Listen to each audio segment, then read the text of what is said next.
Bueno, muy buenas tardes. La Dirección de Posgrado de Educación Continua de la Facultad de Arquitectura y Diseño de la Universidad de Finisterra les da la bienvenida a esta sesión, en la segunda de este año 2021, con la charla Gestión de Patrimonio, Pasado, Reciente y Futuro, temática que justamente deriva de un diplomado que iniciamos ahora en mayo. Van a exponer en esta ocasión Carlos Mayet, María Jesús, Julio Di Giuseppe, que son docentes que van a dictar este programa, y como invitado especial nos acompaña Pablo Valenzuela. Esta presentación va a por Silvia Sadi, que es decano de la facultad, el cuerpo docente también de este programa. Carlos Mayet es arquitecto, máster en Historia y Patrimonio Cultural de la Universidad de los Andes, director nacional de Servicio de Patrimonio Cultural, que es la ex-DIPAM, del Ministerio de la Cultura, las Artes y el Patrimonio, exdirector de Patrimonio de la Ilustre Municipalidad de Santiago, con quien trabajó junto a Felipe Alessandro. Además, fue asesor del padre Guarda, Gabriel Guarda, con estudios benedictinos en filosofía, metafísica, historia del arte, liturgia, música y arte.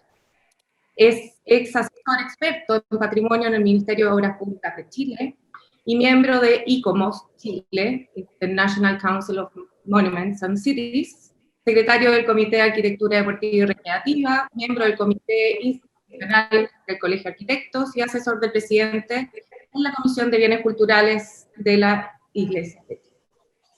María Jesús Guridi es licenciada en Historia en la Universidad de los Andes, estudió también Pedagogía en Historia y Ciencias Sociales en Enseñanza Media, y es máster en Historia y Gestión del Patrimonio Cultural de la misma universidad. Es socio y directora ejecutiva del Grupo Praedio, oficina desde la que ha desarrollado innumerables proyectos recuperables en inmuebles patrimoniales. Julio Di Giuseppe es arquitecto de la Universidad de Chile y máster en Patrimonio y Arquitectura por la Universidad de Delft, en Holanda.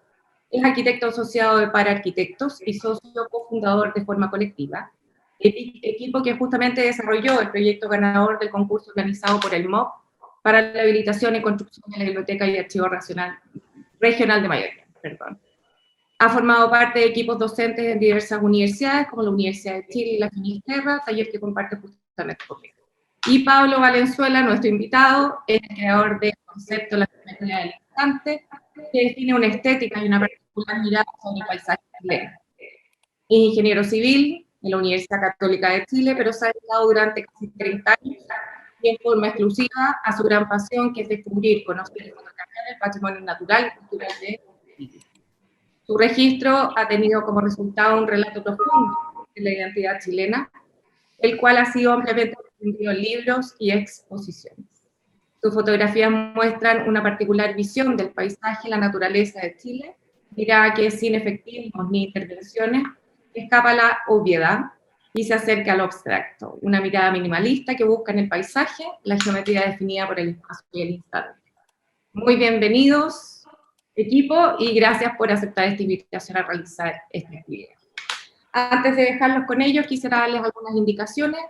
Les pido mantener sus micrófonos en silencio, pueden mantener sus cámaras activadas, daremos un espacio para preguntas al final, las que pueden hacer a través del chat, y seleccionaremos algunas para ser respondidas por nuestros exponentes.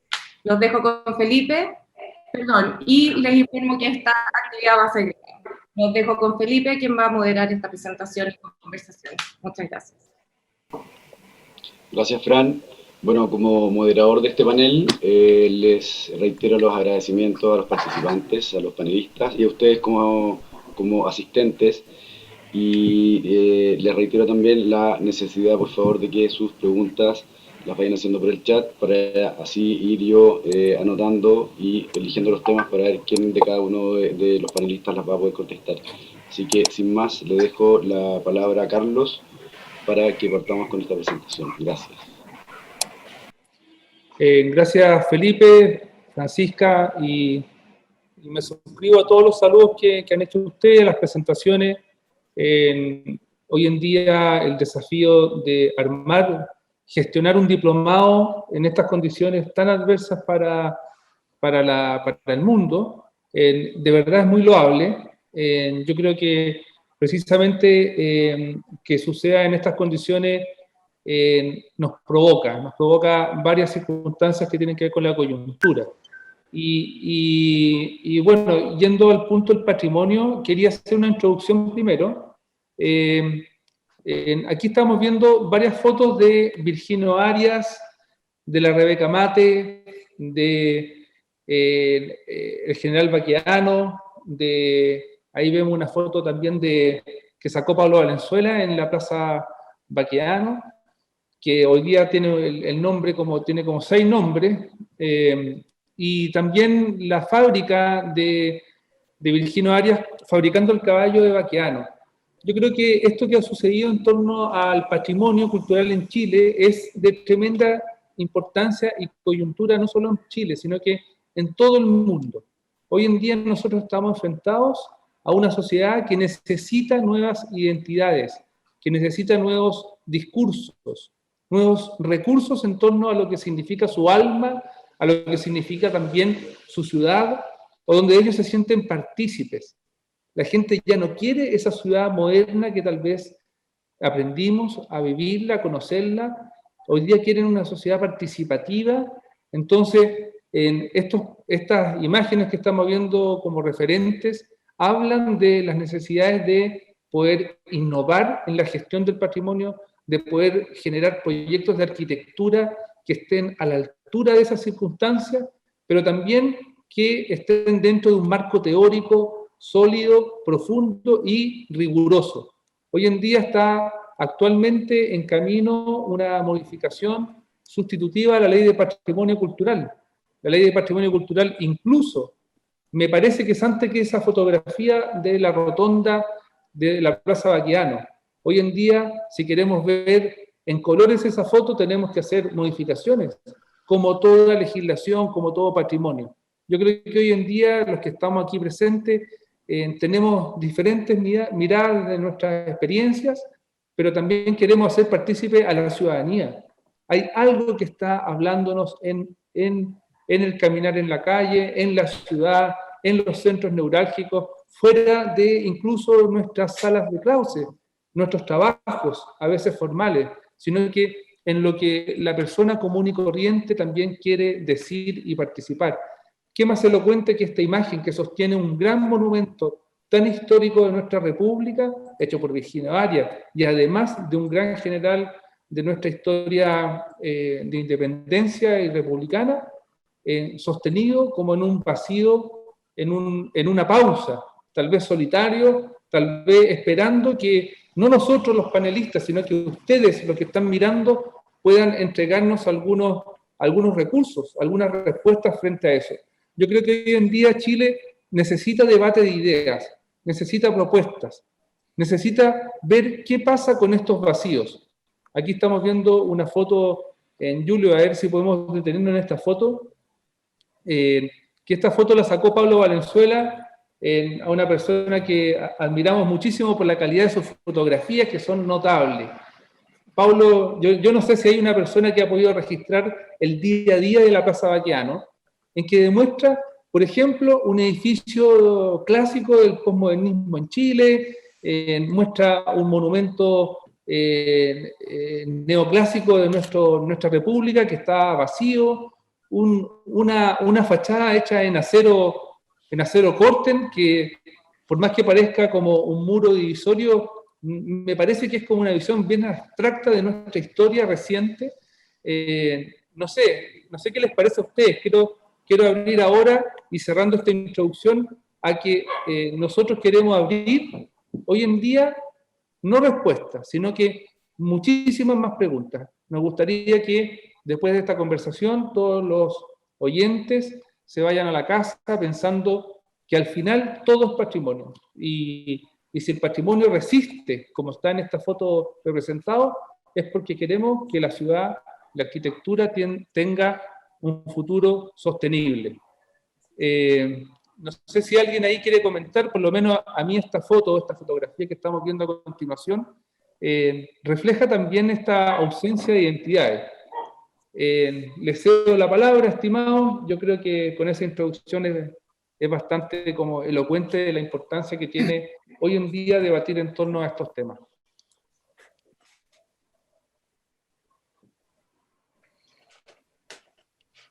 Bueno, hablo yo. Dale, Pablo. Muchas gracias, Carlos, por la presentación y, bueno, gracias a todo el equipo por haberme invitado a esta charla. Para mí es súper interesante hablar sobre el patrimonio, sobre un tema que está, como decía Carlos, tan en boga en estos días. Y quisiera mostrar un poco el recorrido de mi trabajo en torno al patrimonio natural y cultural de Chile para llegar a esta fotografía última en que tú hablas de una geometría, de un edificio, de un símbolo y de una contingencia que estamos viviendo actualmente. Bueno, en un resumen muy corto, a mí lo que más siempre me motivó fue inicialmente como montañista fue lo que era el patrimonio natural de Chile. Chile tiene un territorio fascinante. Si pudiéramos definir lo que es lo que es Chile, es su potente geografía. Pero yo, en el camino a eso, yo quise sumarle el factor humano, que es cómo el hombre se relaciona con la naturaleza. Y así es como inicialmente mi fotografía hablaba más de un Chile más deshabitado, el Chile del Parque Nacional, el Chile de la biodiversidad. Después le fui incluyendo el tema humano. Y por eso quisiera llegar con esto a las series en que me he concentrado más bien en mi trabajo, que son principalmente las series sobre la Patagonia, el hábitat de la inmensidad, el cementerio Punta Arenas, la fiesta de Iquina, Rapa Nui y finalmente lo que es la zona cero, que es lo que mostraba Carlos en esa imagen de la Plaza Payán. Aquí están viendo en esta imagen que es la serie de Habitar la Inmensidad, que lo que muestra es cómo el hombre habita y habita un territorio de por sí muy vasto y muy desolado como es la Patagonia chilena, la zona estepárica que viene a decir todo lo que está al oriente en la región de Magallanes, muy cerca de la frontera con Argentina y en la zona de Tierra del Fuego. La idea mía con esta fotografía es contar una historia de esa relación del hombre en una porción muy minúscula. En esta fotografía se puede apreciar ahí en la de la izquierda, tanto la de la izquierda como la derecha son fotografías de la estancia San Gregorio con el estrecho Magallanes detrás. Y la idea es mostrar esa escala humana frente a un paisaje que es prácticamente infinito como es la estepa patagónica. Es un trabajo que lo estuve haciendo en Punta Arenas y desde la ciudad he recorrido alrededor de 12.000 kilómetros. Solamente desde la ciudad de Punta Arenas, si sumamos todos los viajes que he hecho para hacer este trabajo a lo largo de, yo diría que unos 4 años, deben ser aproximadamente 12.000 kilómetros en ir a Tierra del Fuego, Puerto Natales, Cerro Guido, todo. Y la idea es mostrar estas estancias y estas construcciones, esta arquitectura industrial y rural en este paisaje del fin del mundo, de que por sí es muy llamativo. Podemos ver otra fotografía del... Claro, estas son fotografías de la estancia Caleta Josefina, ahí o llamado Onaicín, ahí al norte de Tierra del Fuego, y que también ha estado muchas oportunidades. Y es un trabajo que realmente me apasiona y me apasiona también por la arquitectura y esa relación que existe entre arquitectura y paisaje. Ahí se agrega ese elemento humano que venía hablando de que apoya y dialoga con el paisaje circundante, que también se ve en muchos otros lugares de Chile, también se ve en el norte. Yo digo siempre que esa arquitectura rural, bien de la estancia magallánica, arquitectura rural e industrial, yo diría que son como las estancias del norte, pero en la Patagonia chilena. Entonces sería como el San Gregorio, OC Harbor, Las Coles, Skyrim y toda la infinidad de estancias, Cerro Guido, en fin, decenas de estancias desperdigadas a lo largo de toda esta estepa vienen a ser como el Humberstone, el Santa Laura, María Elena, todas estas grandes construcciones del extremo norte de Chile, y que también que hablan de una historia, hablan de toda una época y de una influencia también de afuera para generar este paisaje humano. El trabajo también que he estado haciendo y desarrollando es el del cementerio Punta Arenas, para lo cual he estado muchas veces. La verdad que para hacer fotografía hay que concentrarse, y si uno quiere hacer un trabajo profundo y dedicado, tiene que estar mucho tiempo y con mucha dedicación, porque ahí van surgiendo las ideas, empieza la imaginación, uno empieza a ver cosas que, en fin, como fotógrafo es realmente apasionante estar en este lugar, y eso también muestra por qué recorrí los 12.000 o 10.000 kilómetros, más de 1.000 kilómetros en la estancia magallánica. El trabajo Punta Arenas lo vengo haciendo, como decía, hace bastantes años, y muy específicamente he ido a retratar 3 veces el solsticio de invierno, o sea, el día más corto del año, el 21 de junio, en el cementerio de la ciudad de Punta Arenas, un cementerio que fue inaugurado en el año 1894, y que en esa búsqueda que yo tengo de esa geometría del instante es para mí la máxima expresión y es tremendamente inspirador. Así que a todos los que no han podido conocer este cementerio, los invito a verlo y releerlo, porque es un lugar realmente apasionante. Otro de los trabajos que he estado haciendo también relativo al patrimonio, que puedo ver una imagen, creo que antes estaba la fiesta de Esquina, que es un trabajo completamente distinto, pero que sí, en cierto modo, está en la imagen anterior, Julio, creo. Claro, esto es la fiesta de Isquina, es una fiesta religiosa en el poblado de Isquina, que se ubica en la cuenca del río Salado, en el Alto Loa, 80 kilómetros al nororiente de Calama, y una fiesta que le da vida a un pueblo que es bastante solo, un pueblo que está prácticamente solitario gran parte del año, y solamente revive con ocasión de esta fiesta que se celebra siempre el 6 y el 8 de septiembre, pero empieza varios días antes, hasta llegar a la víspera, el día 7, y el 8 hacer la procesión final. Y son muchas cofradías, muchos bailes, es increíble. Yo he estado en 6 oportunidades, podría seguir yendo varias veces más. Y este año mi idea es hacer una exposición de esta fotografía en blanco y negro y con algunas en colores.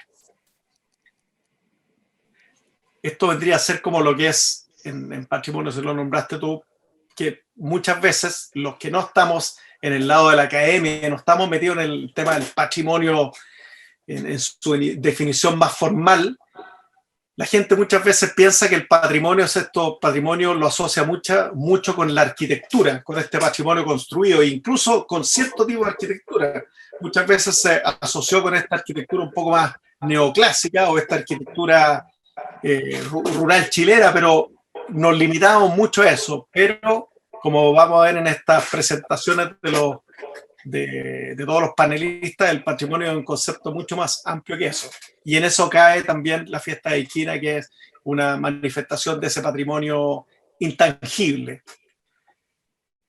Otro trabajo para terminar es el de, no tengo aquí el de los Moai, pero me iría a las imágenes de Magallanes y relatarles también el contexto geográfico que va a servir también para lo que van a hablar después sobre Puerto Williams, y contarles hay una imagen de unos hielos ahí que están atrás, anterior, donde hay varias fotos ahí de Punta Arenas y la Tierra del Fuego, esta foto. Bueno, ahí ustedes ven arriba, eso es la cordillera Arwin. Para darle una idea, la cordillera Arwin es el tercer campo de hielo continental en nuestro territorio, y esto está en la isla Tierra del Fuego, que es lo que separa la parte norte de América, que viene a ser de Punta Arenas hacia el norte y de Punta Arenas hacia el sur. Estaría la isla Tierra del Fuego, que comienza en estas estepas donde están estas estancias y culmina en la cordillera Arwin, que es una concentración de glaciares y fiordos extraordinarios. Es un lugar muy indómito, donde está el parque Agostini, y junto a ese lugar están los otros 2 campos de hielo que definen más o menos lo que es nuestra Patagonia, le dan ese carácter tan significativo a este territorio del fin del mundo. Con una imagen de Punta Arenas, que es la anterior, con su arquitectura, para mí la plaza más linda de Chile, con todos sus edificios que dejaron toda esta prosperidad que hubo en la época de esta industria y ganadería, que es lo que hablábamos de la estancia. Para terminar, voy a ver una foto de un trabajo, no sé si quieren que hablemos ahora de lo que he estado haciendo en la zona cero, en la Plaza Baquedano, o lo vemos después, no sé qué tú dices, Felipe. Yo le daría la palabra a María Jesús y ¿Ya? quizás lo de la plaza lo dejaría un poco más para el final, para ir cerrando. ¿Qué les parece? ¿Se escucha ahora lo que hablo? ¿Sí? Sí, perfecto. Ya, entonces continúo yo la presentación. Bueno, efectivamente me tomo de lo que mencionó Carlos y lo que mencionó Pablo. Sin duda alguna, creo que la clave de todo proyecto patrimonial está en las comunidades. No se puede elaborar un proyecto sin tener en cuenta, ¿no es cierto?, la vinculación de las personas a este patrimonio, ya sea inmueble o sea patrimonio intangible, sean festividades, ceremonias, la comida. Por lo tanto, resulta importante que en cada proyecto, en cada aproximación, está esta vinculación con el cliente, o sea, con las personas, con la comunidad, que sería el cliente. Acá una imagen de el trabajo que nosotros realizamos a fines del 2017 al interior de la Catedral de Santiago, al interior, ¿no es cierto?, de la bóveda en el cielo, que se centró en una consolidación de las grietas y fisuras que se habían provocado en el cielo producto de los distintos sismos y terremotos.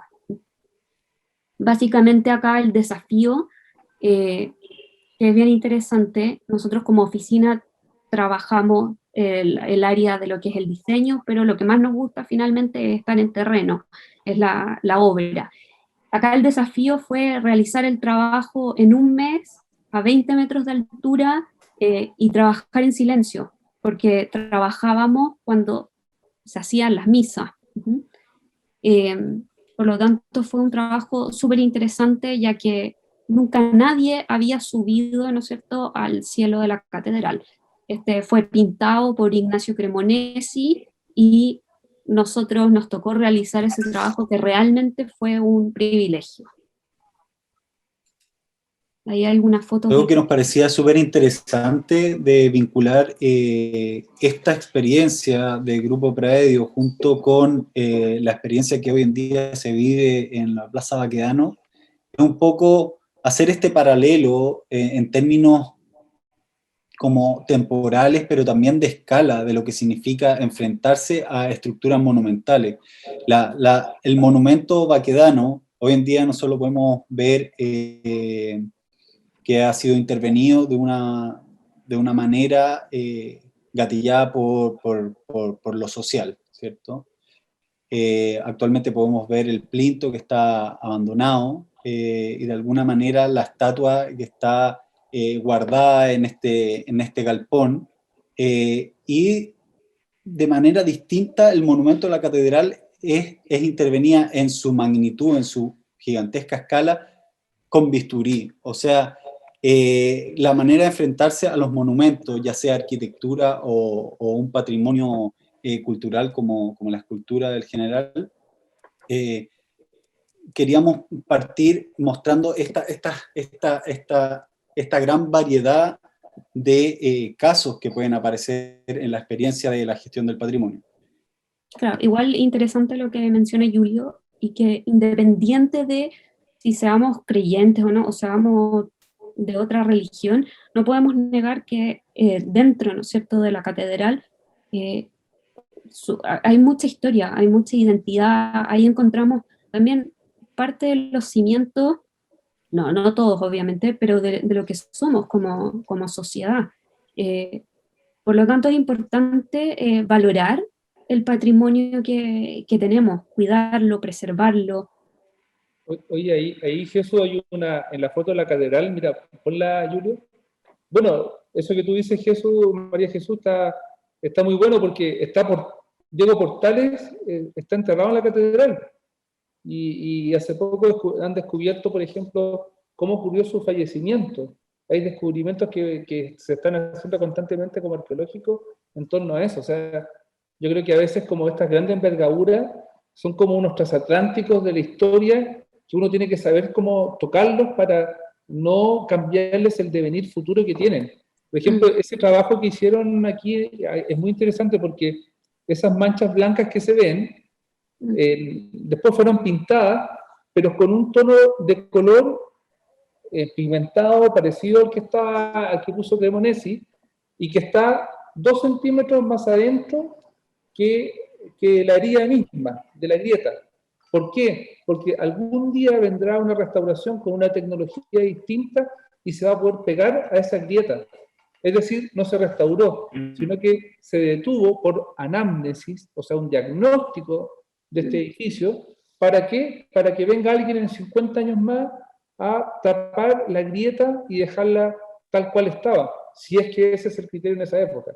Ese levantamiento fue, incluso se dejó un plano de todas las grietas, cómo están, porque ahora uno las puede detectar desde abajo, pero si tú te acercas a esos 20 metros, detectas el cambio de color y sabes que ahí tienes que proyectar una intervención con un material mejor, con una pintura mineral que se adapte a los movimientos sísmicos o que tenga una resistencia mayor a la que ya tenía la antigua pintura.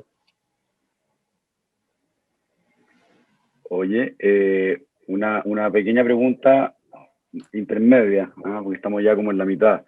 Y el otro día conversábamos con la Francisca en la Radio Duna, a raíz de una pregunta que nos hicieron, ¿quién sabe de patrimonio?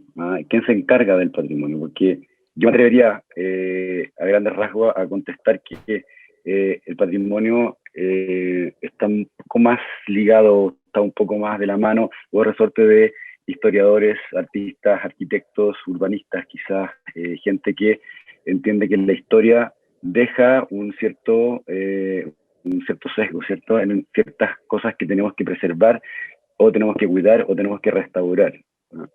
Pablo nos presentó una suerte como de taxonomía patrimonial en la que incluso liga al hombre con los lugares a través de la escala humana, ¿no? que reúne todo eso, ¿no? Porque tú te has paseado, Pablo, por todos los niveles patrimoniales, incluso ahora ya llegaste incluso al del monumento, ¿no? Entonces, ¿existe noción de patrimonio en el resto de la gente en general? Y como ya probablemente pensamos que no, ¿no? Porque está un poco media contestada esa pregunta. ¿Cómo se puede llegar a lograr esa noción de patrimonio, ¿no? Porque no para todo el mundo a lo mejor una estatua puesta en una plaza es un elemento patrimonial. No para toda la gente, como decía María Jesús, a lo mejor una persona no creyente a lo mejor no le da el mismo valor a un fresco, a una pintura o a una representación artística dentro de una iglesia, porque ya la iglesia para esa persona probablemente ni siquiera es un elemento patrimonial.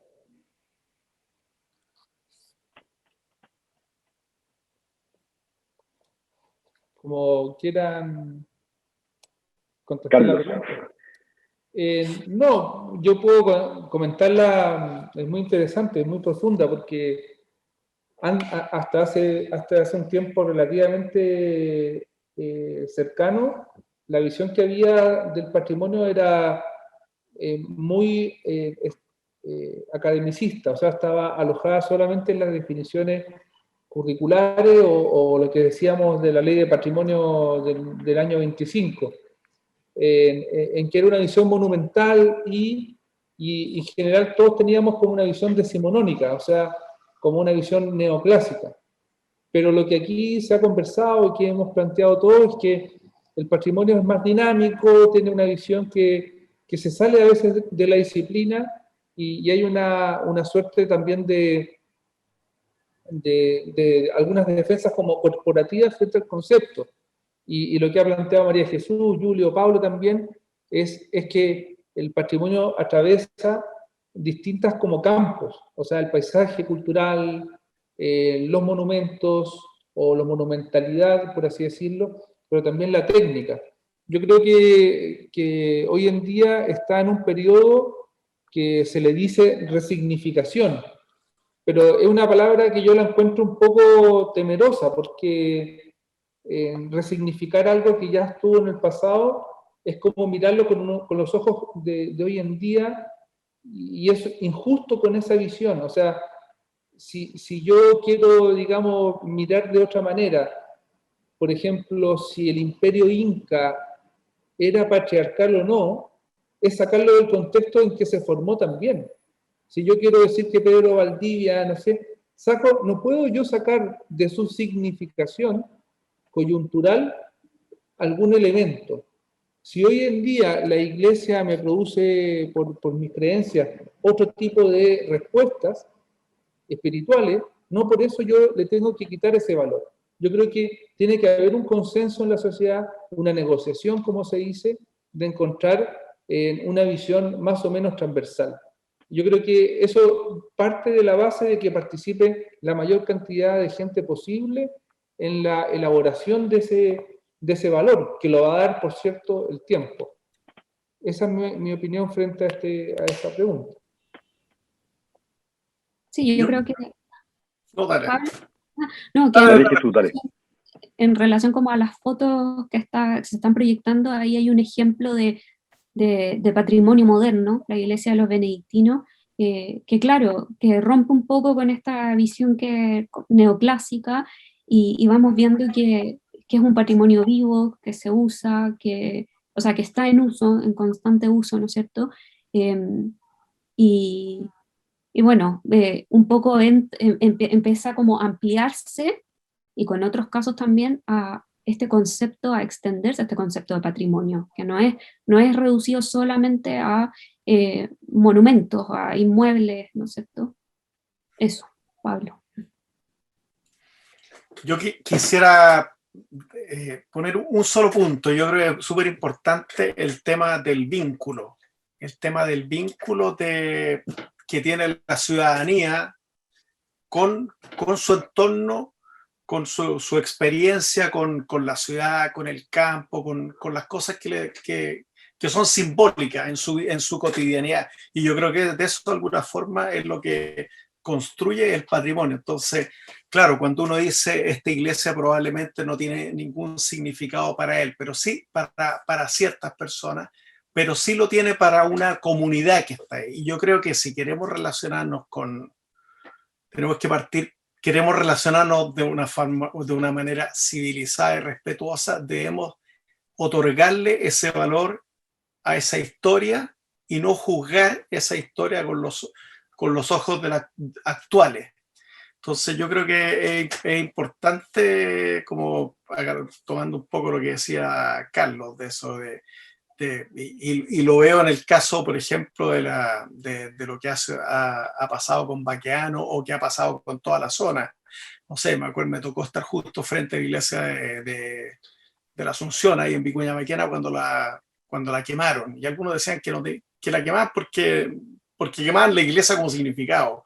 Pero por otro lado, estaba toda la comunidad ahí en torno a esa iglesia que ahí estaban los recuerdos, los matrimonios, los bautizos que hubo. Entonces, yo creo que eso es súper importante de que lleguemos a este consenso entre todos y valoremos nuestro pasado y no destruyamos nuestro pasado por alguna, no sé, por alguna nueva forma de pensar que tengamos de alguno. Yo encuentro que eso cae en ciertas conductas un poco intolerantes y un poco, no sé, quisiera dar otro Y existe quizás esta pregunta no le rebota a Carlos, porque te tocó trabajar mucho tiempo y te sigues trabajando en entidades públicas que están directamente relacionadas con el patrimonio, pero antes yo me acuerdo, yo te conocí en una actividad ligada a un patrimonio, en un momento en que ni yo reconocí necesariamente que esa casa formaba parte del patrimonio.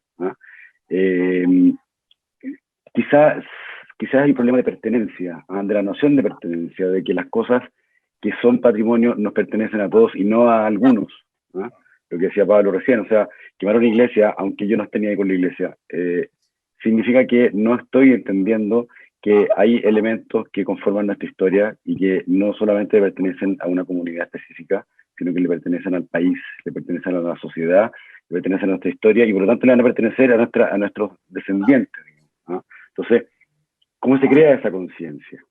¿Cómo se genera esa noción de pertenencia? Yo creo que ahí, tal vez tu pregunta, Felipe, en esa casa que conocimos, que era patrimonial, quedaba ubicada en el centro de Santiago, y era una casa de 3-4 pisos. Tal vez la pregunta aquí es muy desde los arquitectos, y yo creo que es correcta. Nosotros aquí en nuestras latitudes tenemos una visión todavía bipolar frente a estos temas. No sabemos que entre una y otra cosa hay millones de tonos de grises. Uno conoce, por ejemplo, Venecia, que es una ciudad que tiene 1400 años, pero tiene intervenciones de Tadao Ando totalmente modernas, que tiene intervenciones de, no sé, de grandes arquitectos contemporáneos, dentro de una estructura absolutamente patrimonial. Entonces, yo creo que lo que un poco se necesita impulsar o tal vez influir en las personas es un poco lo que nosotros estamos tratando de hacer con esta conversación. Es decir, oye, el patrimonio hay que comunicarlo, tiene que participar la gente. Nosotros los especialistas, los que trabajamos en eso, tanto restaurando o en instituciones públicas o en la academia, lo que sea, hacerles transmitir a las personas que si bien el pensamiento disciplinar tiene un peso específico, también tiene un peso específico lo que la comunidad quiere también otorgarle. Y eso hay que saber escucharlo. O sea, yo creo que las respuestas que han ocurrido hoy en día tienen que ser, por un lado, la gestión de la participación comunitaria, que eso no solamente es preguntarle a los vecinos, porque los vecinos también a veces pasa eso, sino que las redes sociales, otras entidades, personas que sepan, pero saber canalizar eso a un resultado de alto impacto. Yo creo que es saber que también dentro de los estratos patrimoniales o los cascos históricos también pueden recibir patrimonio moderno, también puede haber patrimonio en futuro. Por ejemplo, el caso de la zona típica del barrio Yungay. Esa zona tiene 220 sitios eriazos, que nadie puede construir nada ahí porque se le complica todos los permisos. Entonces, pucha que sería interesante que la ciudad le hablara de lo que se puede hacer también de nuevo. O sea, esa discusión entre lo antiguo y lo nuevo no es blanco y negro, tiene que ser en futuro y hay que ir transmitiéndola, sobre todo a las personas y en los barrios de contexto histórico. Oye, y ya que hablaste, que tocaste el tema, Carlos, de las intervenciones contemporáneas en entornos patrimoniales, me gustaría darle la pasada a Julio, para que hablemos un poco del tema de la intervención, ¿no? Que nosotros nos quedemos pegados en lo que es restauración también. Sí, hasta ahora estábamos hablando de que un poco cómo logramos que la gente valore o entienda un poco más allá de lo que ve físicamente el patrimonio. En las imágenes que hemos estado viendo de los benedictinos, para muchos quizás de los que estamos acá, entendemos que el valor de este edificio, de este monasterio en el fondo, radica no solamente en su arquitectura, la que de por sí ya es bella, es moderna, es un patrimonio distinto de lo que estamos hablando de la monumentalidad, pero también radica en el contexto en el momento en que se edificó y por quién se ideó este proyecto. Entonces existe todo como un bagaje que viene atrás de un estudio de los valores. Nosotros también tenemos que ser sujetos de entender, y tenemos que prepararnos de tal modo de poder leer cuáles son los valores de las edificaciones.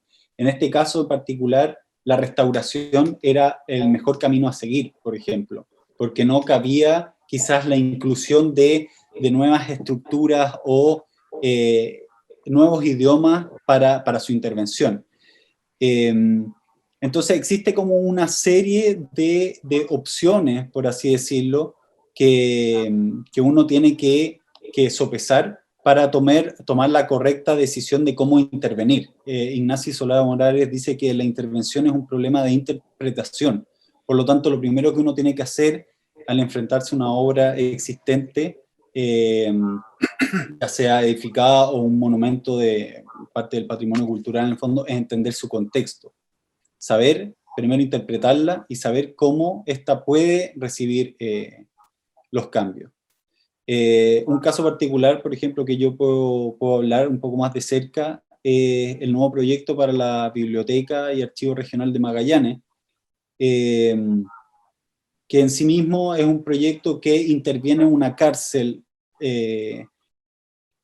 también patrimonio, pero que está abandonada. Por lo tanto, en primera instancia lo que hay que hacer en este caso era entender su evolución, desde una cárcel en medio de la ciudad de Punta Arenas a principios del siglo XX, y evolucionando a través de los años a un complejo de mayores dimensiones que transforma en sí mismo una manzana completa y genera una ciudad en sí misma. Entonces, finalmente, uno se enfrenta a una colección de edificios, una colección de momentos en la historia. Por lo tanto, uno en este contexto sí podría entender que la intervención puede suponer como un nuevo momento que se puede plasmar físicamente también en esta manzana, ¿cierto? Bueno, como arquitectos y diseñadores, y acá quienes nos escuchan quizás de muchas otras profesiones, nuestra primera manera de afrontar el desafío de cómo intervenir un edificio parte primero por la ruina a la que nos enfrentamos. En este caso, las imágenes que estamos viendo acá de la cárcel, parece casi fotografías también de un sitio en construcción, que también nos ofrece muchas oportunidades para imaginar qué es lo que puede suceder ahí.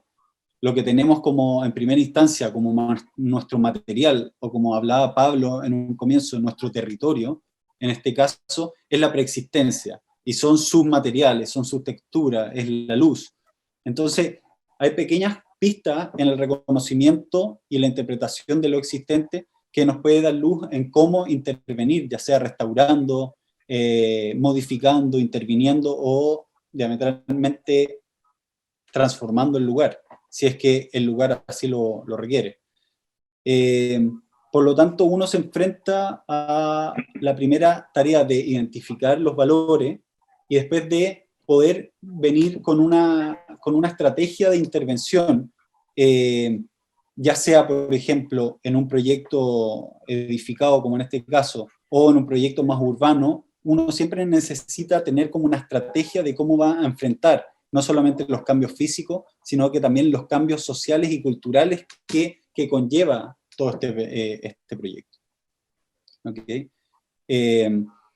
Si es que nos fuéramos ya a la parte un poco más técnica de lo que hemos estado conversando, acá se pueden ver distintos diagramas que uno intenta hacer para dar a entender cómo se realiza un proyecto en cuestión. En este caso, como hablaba antes, la colección de edificios preexistentes se ha limpiado completamente para empezar a adicionar nuevas piezas que completen el volumen, ya sea piezas que completen la manzana o piezas que conecten los edificios preexistentes entre sí para reimaginar y un poco revisitar esos conceptos que sí existían en un comienzo en la edificación y que se fueron perdiendo con el tiempo.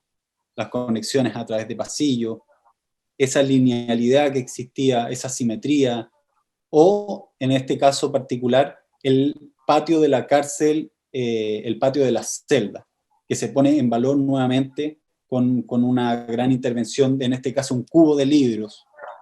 Por lo tanto, se invierte la prisión, ahora pasa a ser como el centro del conocimiento. De todas maneras, entender que en la intervención a todas las escalas, uno se puede encontrar con elementos de una arquitectura nueva, en este caso, pero también es necesario valorizar lo que existía previamente y si es necesario restaurarlo, hacer una intervención y un levantamiento crítico para ver cuáles eran sus estados previos o incluso esas llagas que muchas veces uno quiere dejar y quiere mostrar para que quede claro el paso del tiempo.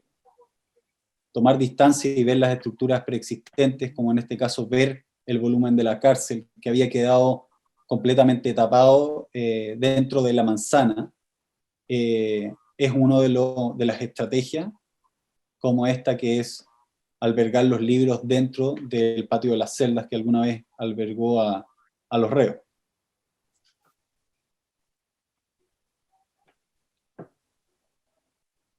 Acá hay una condición también de lectura de los volúmenes a modo de galpones magallánicos, algo similar a lo que mostraba Pablo en un comienzo. Esas estructuras, esos materiales, esas texturas son elementos que uno quiere revisitar y de alguna manera poner en valor en el momento de la intervención.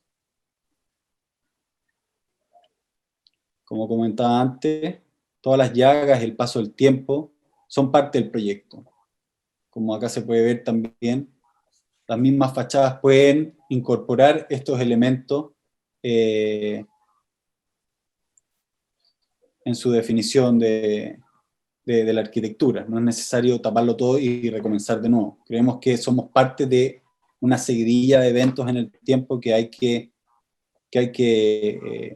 respetar.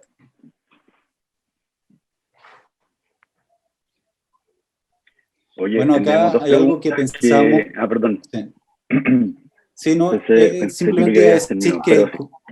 Sí, simplemente iba a decir que con Carlos estuvimos conversando también acerca de este proyecto y cómo finalmente esta bajada mucho más técnica de lo que es el patrimonio y hacer funcionar las cosas con las tecnologías de hoy. Es decir, nosotros no vamos a pretender hacer o terminar este edificio con las tecnologías que existían en su época, sino que vamos a traerlo de vuelta a la contemporaneidad. Sí, Felipe. Oye, no, les comentaba que hay dos preguntas que tienen relación con la educación del patrimonio, ¿no? Yo creo que habíamos tocado este tema hace un par de minutos. Claudia dice, hay que fomentar la educación de nuestro patrimonio, sobre todo en los barrios y en lo que tenemos cerca, más instancias como esta. Y después, Sánchez de Solminac, aparte de una pregunta que es re buena, que hizo antes, que se la taché al tiro ahí a Carlos, dice, también está el hecho de nuestra memoria colectiva, que es el patrimonio que conoce el lego, la persona que no sabe de estos temas, porque en la educación básica y enseñanza media no existe en el plan de educación nada relacionado con contenido de patrimonio tangible, ¿no? Es re importante ese tema, porque la verdad es que, como lo decíamos antes, creo que en las comunidades como la comunidad europea, por ejemplo, en los que la gente vive el patrimonio desde que nace, es casi imposible pensar que la gente no lo entiende, ¿ah? Y que hay que enseñárselo. Yo creo que la gente nace con su ciudad como una mochila y la hereda a las futuras generaciones también como tal, ¿ah? Y se entiende que lo público, el espacio público es el espacio de todos, no es el espacio de nadie, ¿no? Como viene retratado ahí Pablo también en tus últimas intervenciones en el centro. Entonces, hay instancias que si bien no son educativas como en la enseñanza básica, media o universitaria con respecto al patrimonio, hay otras instancias que van de alguna manera informando a la comunidad, como la fotografía, las redes sociales. Yo insisto que lo que hace Santiago Adicto es bien bueno en ese sentido, ¿ah? Partió como una idea que, eran fotos medias aisladas y se ha ido tomando un cariz que tiene que ver también con hacerle entender a la gente que lo que tiene tiene valor, ¿no? Y ahí la fotografía nuevamente también tiene un rol especial. Yo quisiera, si puedo agregar un punto respecto al tema de la educación. Yo creo que si bien el tema actual está muy en boga en patrimonio, pero tenemos una cosa un poco negativa que está pasando en la contingencia, que vemos una vulnerabilidad del patrimonio, pero yo me quedo con lo positivo y creo que hay una gran, diría, entre comillas, hambre de patrimonio de la ciudadanía, cuando tú lo ves, por ejemplo, en los días del patrimonio que se celebra en el último fin de semana de mayo todos los años. Me acuerdo una vez con Carlos que tuvimos un conversatorio una vez y vimos una foto que mostraba a toda la gente con lloviendo frente al Palacio de la Moneda, haciendo una cola enorme, incómoda, larga, pero toda la gente feliz por conocer el Palacio de la Moneda o el Banco Central o todos los edificios emblemáticos del centro histórico de Santiago. Así que yo creo que la gente tiene muchas ganas de eso, porque al final el patrimonio nos conecta con nuestra historia, nos conecta con la belleza, y eso al final nos enriquece como personas y en suma nos hace más felices. Oye, y te puedo hacer una pregunta respecto de eso, Pablo, no necesariamente para ti, es una pregunta que salió aquí también, que me la hicieron por WhatsApp. ¿Qué define aquello que vamos a ir a visitar ese fin de semana de mayo? En términos generales, porque a lo mejor podemos tener 10 edificios patrimoniales para ese día, y el resto no es patrimonio. Un edificio antiguo, pero no tan antiguo, no es patrimonio porque no es de un arquitecto que haya sido importante, o no es patrimonio por qué, digamos. Entonces, ¿por qué otros países o otras culturas, todo lo que tienen finalmente lo asumen como parte de su patrimonio tangible? Me estoy refiriendo a eso, ¿no? No sé si el resto de los panelistas, María Jesús o mismo Pablo también, pero... No me quiero tomar la palabra, solamente decir una cosa súper pequeña, que yo creo que en mi experiencia de recorrer Chile, yo creo que el patrimonio no tiene también un valor absoluto, sino que tiene un valor relativo con dónde está inserto. Entonces, claro, una cosa muy monumental tiene cierto valor relativo con la ciudad de Santiago, porque Santiago es una ciudad de 7 millones de habitantes. Pero un pueblo muy pequeño, en una isla en Chiloé, quizás esa pequeña iglesita es el patrimonio de ese pueblo. Y puede ser que esa iglesia no la construyó un arquitecto de la envergadura del arquitecto que hizo lo de Santiago. Por lo tanto, lo importante es no lo absoluto, sino que lo relativo, lo que tiene ese hito para esa comunidad que le rodea. Bueno, hay un montón de arquitectura anónima que forma parte de una textura patrimonial, sobre todo en el sur, ¿no? ¿Cuántas iglesias tenemos en Chiloé, por ejemplo, que no tienen nombre ni apellido probablemente de su arquitecto, pero forman en su conjunto un ámbito patrimonial, ¿no? Y yo creo que eso es re importante también. Entonces, no tiene que ver con nombres, ni necesariamente con épocas, ¿no? Entonces, vamos pensando con qué tiene que ver.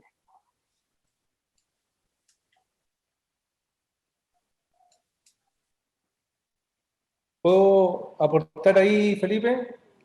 Por supuesto. Sí, que la pregunta que hizo Solange es muy interesante, porque es como la polémica, no la polémica, pero es como el gran tema del patrimonio. ¿Quién lo defiende? Yo creo que más que definirlo es como que la gente está ávida de buscar patrimonio. Por ejemplo, en el caso de Yungay, pasa que es una zona... Perdón, Carlos, sería bueno quizás leer la pregunta que hizo Solange, porque yo no la leí. ¿Ah? Entonces, sí. Dice, a ver, dice Solange: hola, yo estoy en el barrio Yungay y la comunidad es la que logró proteger en una primera instancia en la declaratoria de barrio patrimonial.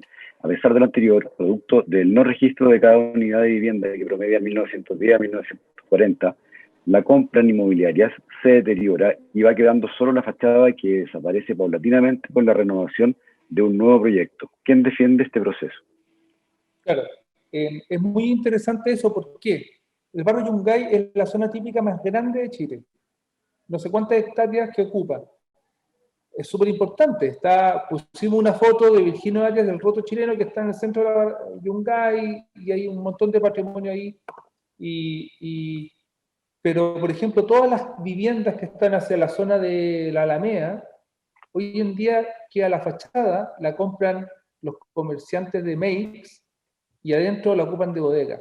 Y pagan más que el compadre que quiere mantener esa casa, mantener las maderas finas, o el ciudadano que le gusta ese barrio. Es decir, ¿quién nos defiende de que se transformen en bodegas o en intersticios o en lugares que no podemos intervenir arquitectónicamente y que al final no podemos educar? Si no está, ¿qué educamos? Yo creo que ahí hay un tema que tiene que ver, uno, con la legislación vigente, que tiene que permitir que flexibilicemos la forma de intervenir. O sea, lo que has planteado tú, Felipe, y Pablo sobre todo, es muy interesante, porque porque necesitamos arquitectura nueva en el patrimonio. La María Jesús trabaja en restauración, pero con tecnología nueva, pensando en que viene lo nuevo también. Eso provoca que haya un sana equilibrio en una zona, en un ecosistema patrimonial. Entonces, cuando tú creas un ecosistema en donde la ley es propicia, donde los ciudadanos, tanto los ricos como los pobres, pueden vivir ahí, entonces ahí está el tema de la integración social, donde también tú puedes recorrer con seguridad, sacando fotos, haciendo deporte, tú puedes crear ahí una situación propicia. Hay muchos barrios que son patrimoniales sin estar declarados, precisamente porque ya se cumplen todas esas prerrogativas. Por ejemplo, quiero contar uno, las viviendas sociales de Tocopilla que fueron hechas por Luciano Kuczewski, que son increíbles, con unos colores, con vista a la bahía, y no están se declararon ahora recientemente, pero las mantiene la gente porque tienen ya el sustento del ecosistema ya totalmente trabajado. El modelo de gestión está resuelto, pero en otros lugares no pasa, y que son la mayoría de los lugares. Yo creo que uno tiene que saber diversificarlo, educar, por supuesto, pero como lo dice Solange, el caso de Yungay evidentemente es una víctima de normativas que no permiten que ocurran las cosas que estamos planteando que deben ocurrir.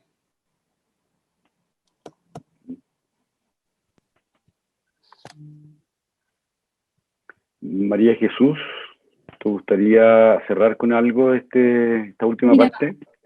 Yo quería poner la foto que había tomado Pablo, como porque él había quedado pendiente la de Baquedano. No sé si te parece, Pablo. Sí, me ha encantado.